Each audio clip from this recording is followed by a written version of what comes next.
ये कहानी किशनगंज नाम के एक छोटे से गांव की है, जहां बिरजू नाम का एक बहुत सीधा साधा और ईमानदार किसान अपनी पत्नी गौरी के साथ रहता था। बिरजू की मालिया हालात बहुत खराब थी। वो गांव के बड़े बड़े जमींदारों के खेत में मेहनत मजदूरी करता था। बिरजू कभी किसी के खेत में काम करता था तो कभी कभी किसी के घर पर जाकर साफ सफाई का काम भी करता था, ताकि उसके घर का खर्चा अच्छे से चल सके। बिरजू इतनी मेहनत करता था, पर फिर भी उसके पास इतने पैसे नहीं बच पाते थे कि वो अपने और अपने पत्नी के लिए अच्छे से 2 वक्त की रोटी का भी इंतजाम कर सके। जैसे जैसे समय बीतता गया, उसकी मालिया हालात और खराब होती गई। इसी बीच बिरजू अपनी पत्नी से बोलता है, गौरी, मुझे माफ कर देना। मेरी वजह से तुम्हें भी इतनी सारी परेशानियों का सामना करना पड़ रहा है। नहीं जी, आप ऐसे क्यों बोल रहे हो? मैं जैसी भी हूँ बहुत खुश हूँ। नहीं गौरी, मुझे नहीं लग रहा है। मेरी इस गरीबी ने मेरे साथ तुम्हें भी पिस के रख दिया है। आप इतने परेशान क्यों हो रहे हो? आप जितना भी कमा रहे हो, हम उसमें ही गुजर बसर कर लेंगे। और अगर आपको इतनी चिंता हो रही है तो अब से हम दोनों मिलकर और मेहनत करेंगे। आपके साथ साथ मैं भी आस पड़ोस के लोगों के यहाँ छोटा मोटा कोई काम देख लेती हूँ। नहीं गौरी, मैं तुम्हें पहले ही बहुत परेशान कर चुका हूँ, और अब तुम किसी और के यहाँ काम करो, ये मैं नहीं देख पाऊंगा। तो आप सब चिंता छोड़कर अपने काम पर ध्यान दीजिए और मेहनत करिए। बाकी सब ऊपर वाले के भरोसे छोड़ दीजिए। पर मैं भी क्या करूं? मैं कितनी भी मेहनत क्यों ना करूं, मुझे मेरे मेहनत के हिसाब से यहाँ कोई मजूरी देता ही नहीं है। अब तो पहले की तरह काम भी नहीं मिल रहा है। गौरी, मैं सोच रहा हूँ कि अब शहर जाकर काम करूं। यहाँ दिन रात मेहनत करता हूँ, लेकिन हमें सही से 2 वक्त की रोटी भी नसीब नहीं होती है। शहर में मेहनत करूंगा तो कम से कम पैसे तो ज्यादा मिलेंगे। पर आप शहर चले जाओगे तो मैं यहाँ अकेली कैसे रहूंगी? आपके बिना यहाँ मेरा कोई नहीं है। मैं समझता हूँ गौरी, पर कुछ ही समय की बात है। मुझे जैसे ही अच्छी नौकरी मिल जाएगी तो मैं वहां 1-2 साल कमाकर कुछ पैसे बचा लूंगा। फिर उन पैसों से यह गांव में कोई दुकान खोल लूंगा, ताकि तुम्हारे साथ रह सकूं। नहीं जी, मुझे ज्यादा पैसों का लालच नहीं है। अभी मैं जिस हाल में हूँ मैं उसी में खुश हूँ। मैं तुम्हारी भावनाओं को समझ रहा हूँ गौरी, लेकिन हमारी हालत देखकर मुझे कुछ ना कुछ तो करना ही होगा। ठीक है, अगर आपको यही सही लग रहा है तो जाइए, लेकिन अपना ख्याल रखना। मैं आज आपका सामान बांध देती हूँ, आप कल चले जाना।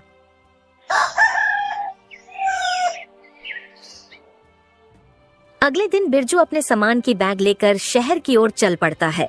पूरे दिन चलने के बाद आखिरकार बिरजू शहर में पहुंच जाता है।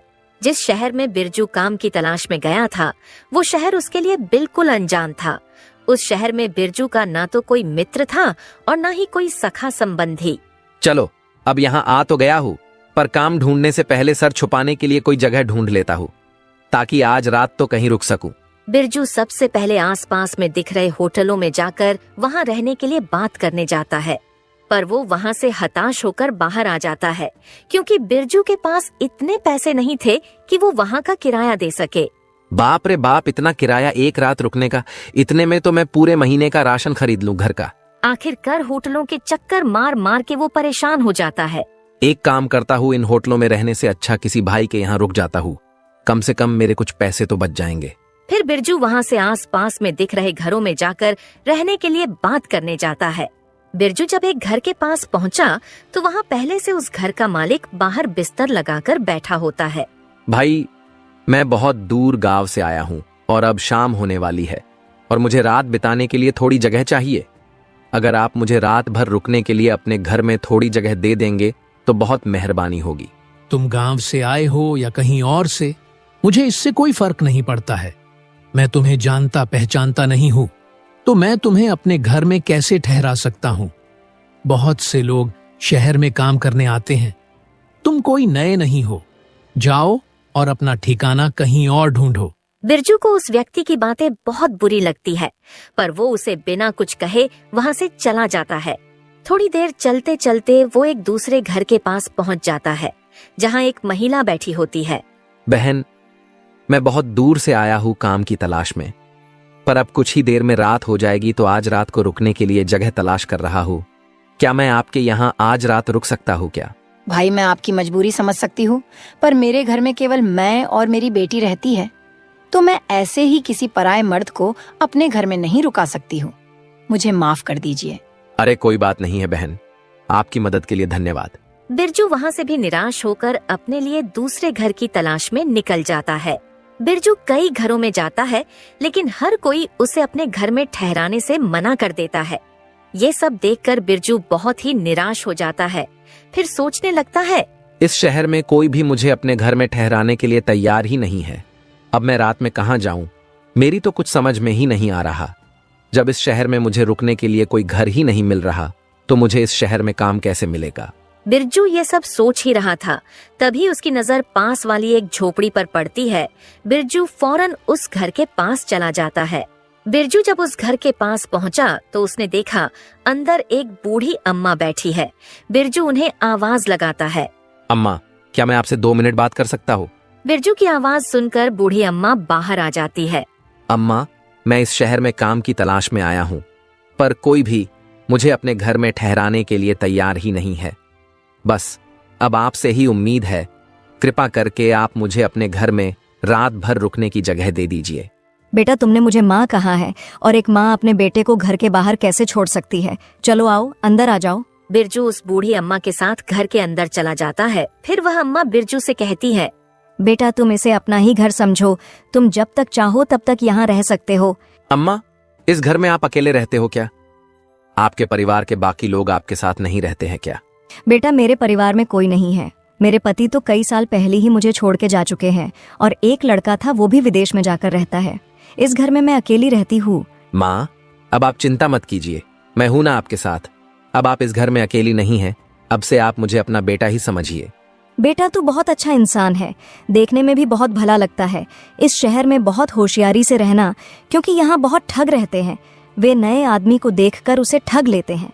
ठीक है अम्मा, मैं ध्यान रखूंगा, आप परेशान मत होइए। बेटा, वैसे तुमने कोई काम देखा है या देखना बाकी है? अम्मा, मैं कल शहर में नौकरी ढूंढने जाऊंगा और हो सकेगा तो आपके घर के आसपास में ही किराए पर घर ले लूंगा, ताकि आपके आसपास रहकर आपकी देखभाल कर सकूं। नहीं बेटा, तुम्हें किराए पर दूसरा घर लेने की जरूरत नहीं है। तुम जब तक चाहो मेरे इस घर में रह सकते हो, क्योंकि तुम रहोगे तो कम से कम मुझे ऐसा लगेगा मेरा बेटा मेरे पास है। हाँ अम्मा, ये तो बहुत अच्छा रहेगा, पर मैं एक शर्त पर आपके घर पर रुकूंगा कि मैं जो किराया किसी और को देने वाला था वो मैं आपको दूंगा। ठीक है बेटा, चलेगा। फिर क्या था, बिरजू अम्मा के साथ उनके घर पर रुक जाता है और आज की रात वो उनके यहाँ खाना वगैरह खाकर सो जाता है।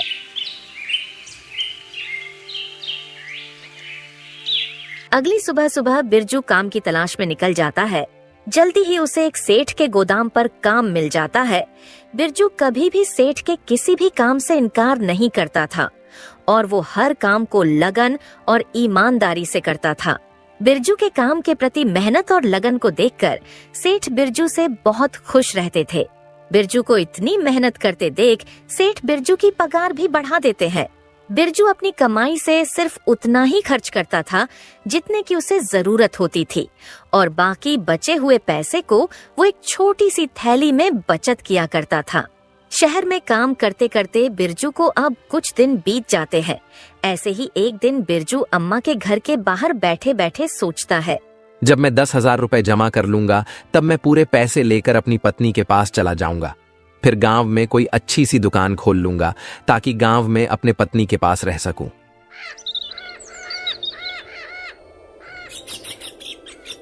ऐसे ही देखते देखते 2 साल बीत जाते हैं। बिरजू बहुत मेहनत करता है और थोड़ा थोड़ा करते करते 10,000 रुपए जमा कर लेता है। एक गरीब आदमी के लिए 10,000 रुपए बहुत बड़ी कीमत होती है, इसलिए बिरजू अम्मा से कहता है, अम्मा, अब मेरे पास पूरे 10,000 रुपए हो गए हैं। अब मुझे चिंता हो रही है और अब किसी कारण ये रुपए कहीं खो गए या फिर किसी ने छीन लिए तो बड़ा ही अनर्थ हो जाएगा। इसलिए इतने बड़े रकम को अपने साथ लिए घूमना तो बेवकूफी होगी और इस घर में पैसे छुपा कर रखना भी सही नहीं है। क्या पता मुझे कोई पैसे छुपाते देख ले और बाद में पैसे चुरा कर ले जाए, तो फिर मुझे तो खाली हाथ ही घर लौटना पड़ेगा। आजकल किसी पर भी भरोसा नहीं किया जा सकता है। बहुत ही बदमाश और बुरे लोग रहते हैं इस शहर में, इसलिए अब मुझे अपने घर चले जाना चाहिए। बेटा, तू सही कह रहा है, लेकिन बेटा तू इतनी जल्दी अपने गांव क्यों जा रहा है? थोड़े दिन और रुक जा। अम्मा, रुकना तो मैं भी चाहता हूँ, लेकिन मैं इन पैसों की वजह से जा रहा हूँ। बेटा, तू एक काम कर, तू इस शहर के मशहूर जमींदार गिरिधर लाल के पास चले जा और अपने पैसे तू उनके पास रख दे और जब तुझे घर जाना होगा तब तू अपने पैसे गिरिधर लाल से वापस ले लेना। लेकिन अम्मा, मैं उस जमींदार के पास अपने पैसे कैसे रख सकता हूँ? क्या पता कल के समय पर वो पैसे देने से मना कर दे तो? बेटा, गिरिधर लाल बहुत ही ईमानदार और नेक आदमी है। तुम बेफिक्र होकर अपने पैसे उसे दे सकते हो। शहर में ऐसे बहुत से लोग हैं जो अपने पैसे उसके पास रखते हैं। अम्मा की बात मानकर बिरजू अपने 10,000 रुपए लेकर गिरिधर लाल के पास पहुंच जाता है। जमींदार अपने सामने नए आदमी को देखकर बोला, कौन हो भाई तुम, और तुम यहाँ क्यों आए हो? पहले तो तुम्हें कभी यहाँ नहीं देखा। जमींदार साहब, मेरा नाम बिरजू है। मैं यहाँ का रहने वाला नहीं हूँ। मैं तो गांव से यहाँ कमाने आया हूँ। मैंने कई साल तक मेहनत करके अपने पास 10,000 रुपए जमा किए हैं, और आप तो जानते हो शहर का माहौल ठीक नहीं है।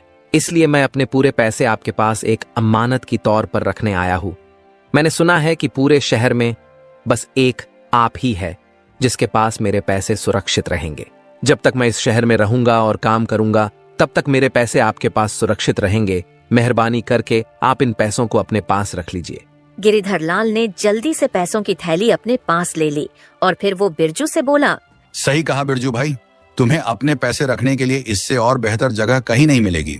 इसलिए अब तुम चिंता मत करो। अब तुम्हारे ये पैसे मेरे पास सुरक्षित रहेंगे। अब तुम बिना किसी चिंता के अपने घर जा सकते हो। जब भी तुम्हारा मन चाहे अपने पैसे वापस ले जाना। जमींदार की ऐसी बातें सुनकर बिरजू भी बेफिक्र होकर अपने घर चला जाता है।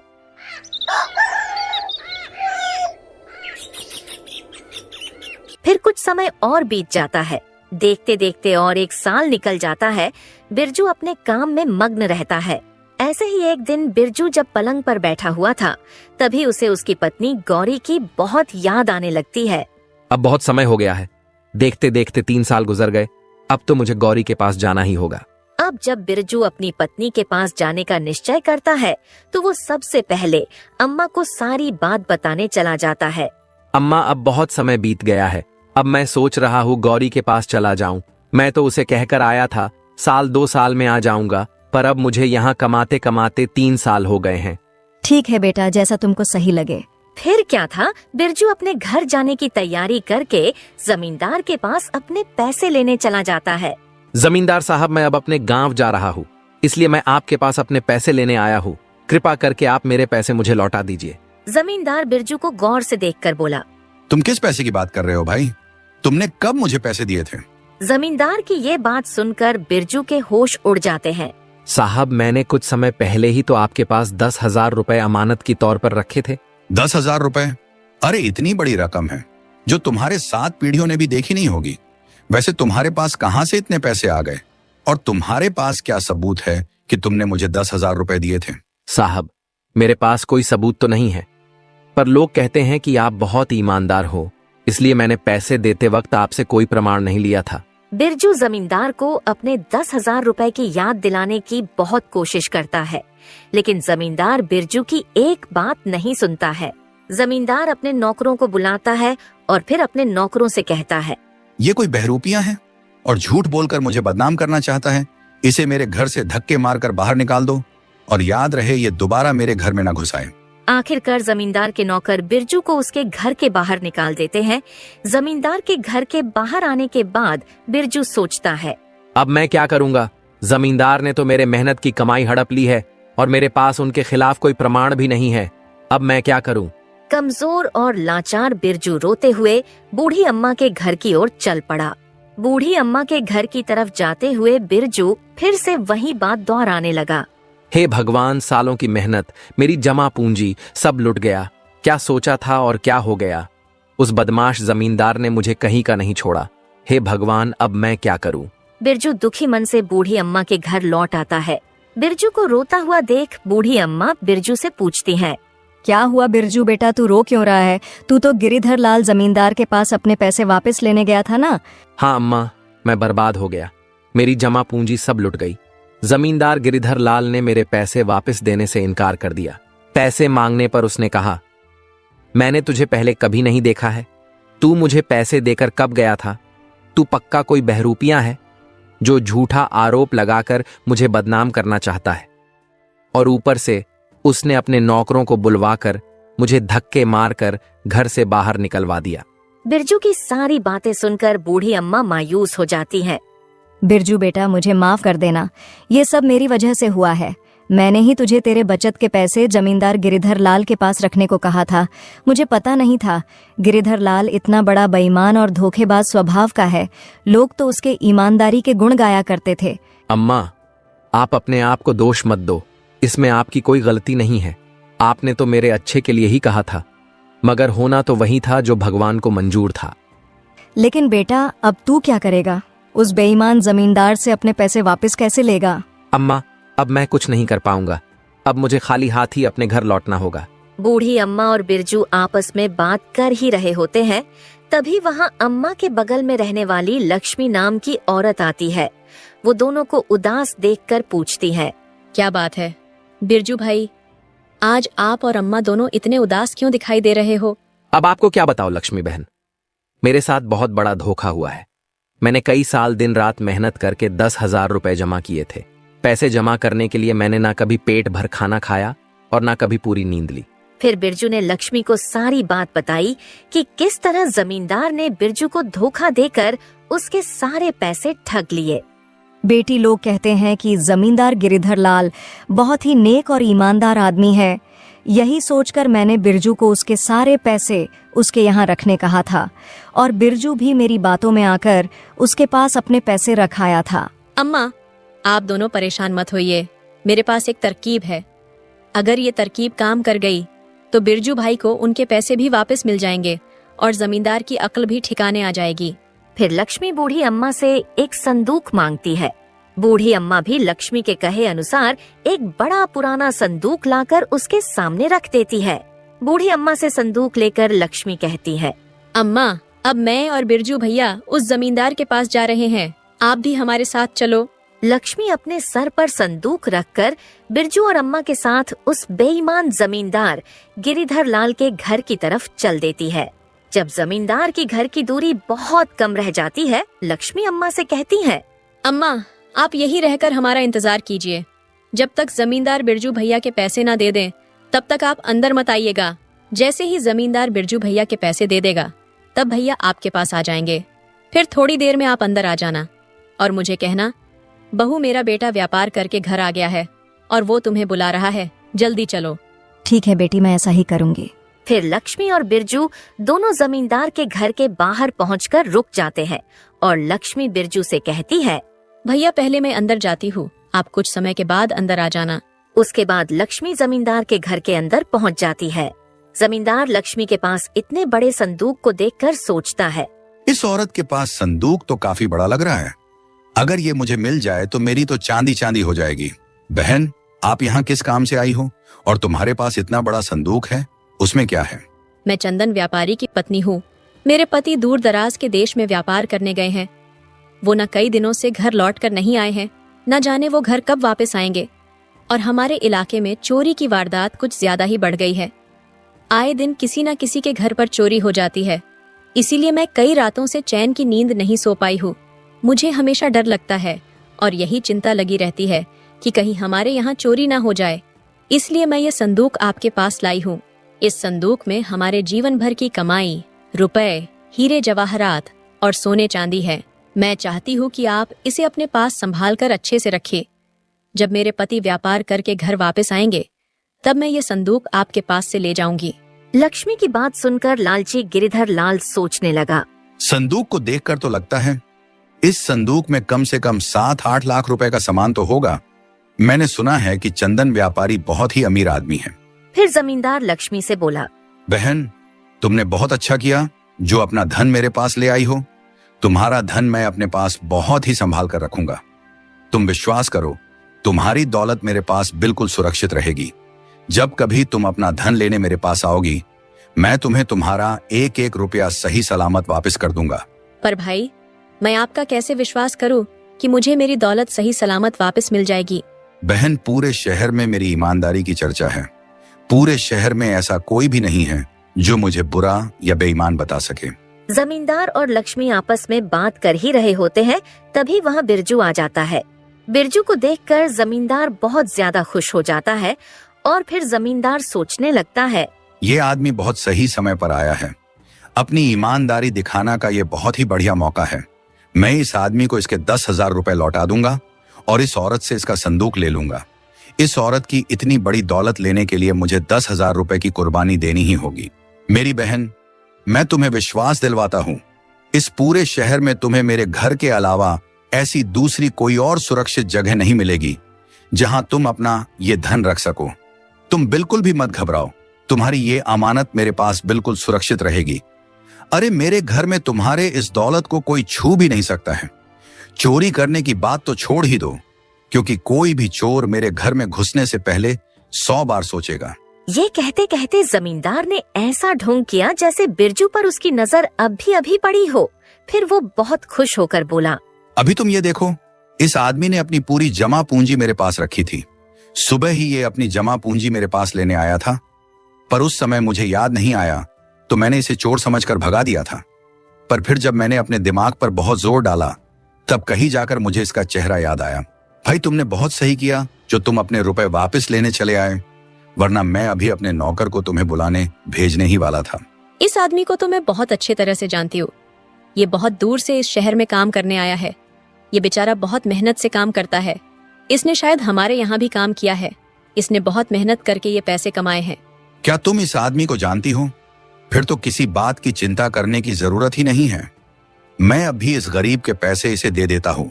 फिर क्या था, जमींदार बिरजू के पैसे लाने अपने तिजोरी वाले घर में चले जाता है और लक्ष्मी और बिरजू वहाँ रुककर उसका इंतजार करने लगते हैं। फिर कुछ समय में जमींदार बिरजू के 10,000 रुपए लाकर बिरजू को दे देता है।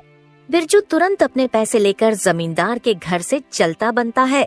बिरजू को उसके पैसे लौटाने के बाद जमींदार लक्ष्मी से बोला, देखो बहन, मैंने इस गरीब आदमी के पैसे जैसे के तैसे सही सलामत इसे वापस कर दिए। अब तो तुम्हें मेरी ईमानदारी पर विश्वास हो गया होगा कि लोगों की दौलत मेरे पास एकदम सुरक्षित रहती है। जी बिल्कुल भाई साहब, मुझे आप पर पूरा विश्वास हो गया है कि आप बहुत ही नेक और ईमानदार आदमी हो। तो लाओ, मुझे अपना ये संदूक दे दो और बेफिक्र होकर अपने घर चले जाओ। जमींदार लक्ष्मी से संदूक मांग ही रहा होता है कि उतने में बूढ़ी अम्मा जमींदार के घर में आ जाती है और लक्ष्मी से कहती है, बहू जल्दी घर चलो, मेरा बेटा व्यापार करके घर लौट आया है और वो तुम्हें बुला रहा है। ये तो बहुत अच्छी बात है जो वो घर लौट आए। अब हमें कोई भी चिंता करने की जरूरत नहीं है। भाई साहब, अब आपको भी परेशानी उठाने की जरूरत नहीं है। मेरे पति अपने धन को खुद सुरक्षित रख लेंगे।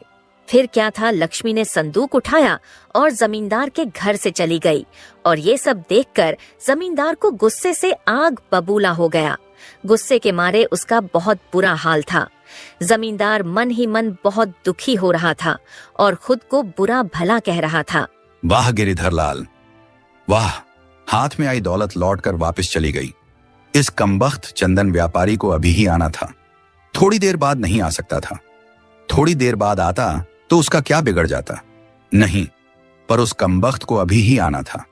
अगर वो थोड़ी देर बाद आता, वो धन से भरा संदूक मेरा हो जाता। अगर वो संदूक मेरे हाथ लग जाता तो पैसों से मेरी पूरी तिजोरी भर जाती। अब क्या करूं अपनी फूटी किस्मत का? पैसों से भरा संदूक भी नहीं मिला और 10,000 रुपए भी हाथ से चले गए। इधर जमींदार अपने किस्मत को कोस रहा होता है और उधर बूढ़ी अम्मा के घर पर लक्ष्मी बिरजू से कहती है, बिरजू भाई, इंसान को कभी निराश नहीं होना चाहिए। हमेशा ये बात याद रखनी चाहिए कि दुनिया में ऐसा कोई बेईमान और चालाक आदमी नहीं है जिसकी बेईमानी हमेशा सफल हो जाए। भाई, अब आप अपने घर जाइए और अपने परिवार के साथ एक सुखी जीवन बिताइए। बहुत भटक चुके इस अनजान इलाके में। फिर क्या था, लक्ष्मी बिरजू की बहुत बड़ी मदद करके अपने घर के लिए निकल जाती है। लक्ष्मी के जाने के बाद बिरजू भी बूढ़ी अम्मा से अपने घर जाने के लिए इजाजत मांगने लगता है। अम्मा, अब मुझे भी यहाँ से जाने की आज्ञा दो। आपका बहुत बहुत धन्यवाद जो इतने बड़े अनजान शहर में मुझ जैसे अनजान की मदद की और रहने के लिए छत दी। अम्मा, मैं आपका ये एहसान अपनी जिंदगी भर नहीं भूलूंगा। अरे इसमें एहसान की क्या बात है बेटा, तू भी तो मेरे बेटे जैसा है, तो मैंने तो बस एक माँ होने का फर्ज निभाया है। अब तुम अपने घर जाओ और हमेशा खुश रहो। मेरा आशीर्वाद हमेशा तुम्हारे साथ है। फिर क्या था, बिरजू अम्मा से उनका आशीर्वाद लेकर और उनको अलविदा कहकर अपने गांव के लिए निकल जाता है। बिरजू ने अपने बचत किए हुए पैसों से एक छोटी सी किराने की दुकान खोल ली थी, जिस कारण अब उसे किसी के यहाँ मजदूरी भी नहीं करनी पड़ती थी और वो अच्छा खासा कमा भी रहा था और सबसे बड़ी बात, वो अपनी पत्नी के साथ साथ रह रहा था।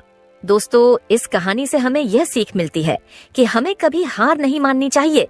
अगर बिरजू भी हार मानकर अपने गांव लौट आता तो उसकी पूरी जमा पूंजी पर लालची गिरिधर लाल मजा कर रहा होता, और तो और वो और भी भोले भाले लोगों को इसी तरह ठगता। पर लक्ष्मी की सूझबूझ और चतुराई ने बिरजू को उसके रुपए भी दिला दिए और लालची जमींदार को सबक भी सिखा दिया। तो दोस्तों, कहानी आपको कैसी लगी हमें कमेंट में जरूर बताएं। अगर आपको हमारी मेहनत पसंद आई हो तो हमारे चैनल को सब्सक्राइब करना न भूलें और बेल आइकन दबाएं ताकि नई कहानियों की नोटिफिकेशन सबसे पहले आपको मिले। धन्यवाद।